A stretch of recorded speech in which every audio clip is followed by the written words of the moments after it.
Parece que o Charles do Bronx sabe o que vai fazer. Deve lutar contra o Ilia Topuria pelo cinturão interino do peso leve do UFC. E é uma luta importante por si só, mas ela tem um agravante.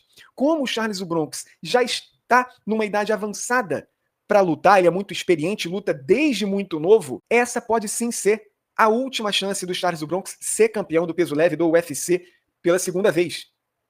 O Charles do Bronx, todo mundo sabe, ele perdeu para o Islam Makhachev e, obviamente, tem sim o desejo de recuperar essa derrota, se vingar.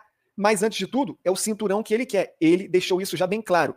E agora ele tem pela frente, possivelmente, o Ilia Topuria, numa luta que é muito perigosa, porque o Ilia Topuria é um dos caras do momento do UFC, é uma estrela.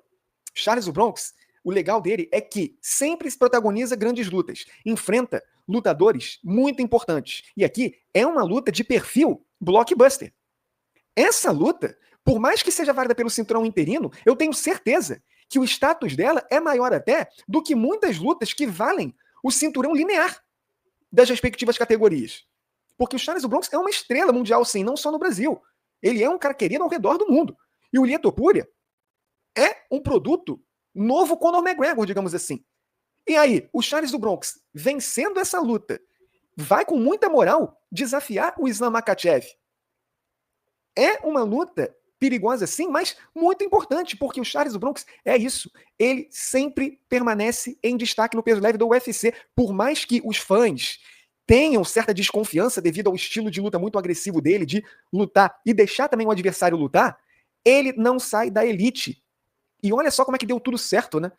Porque ele perdeu para o Arman Tsarukyan, mas o Arman Tsarukyan bobeou, e aí com isso, ele volta a ter essa chance, digamos assim. Não é algo confirmado pelo UFC, mas o próprio Dana White já deixou entendido. Charles do Bronx e o Ilia Topuria também. Essa luta já estava se desenhando porque os dois começaram a se provocar muitas vezes, publicamente, mais por conta do Ilia Topuria até. Charles do Bronx respondeu.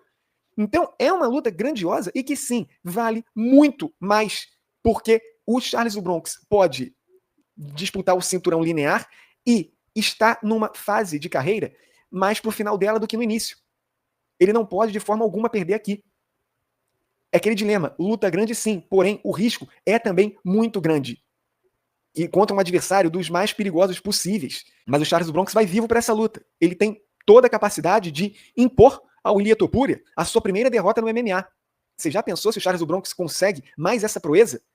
É mais uma para ele botar em seu livrinho de recordes, de feitos. Mas que é uma luta perigosa, é. Bem ou mal, ele vai lutar pelo cinturão. E que bom que não é aquela droga de cinturão BMF. É o cinturão interino, mas que para mim vale mais do que o cinturão BMF. O que vocês acharam desse cenário para o Charles do Bronx? Deixe seu comentário, deixe like no vídeo e se inscrição no canal.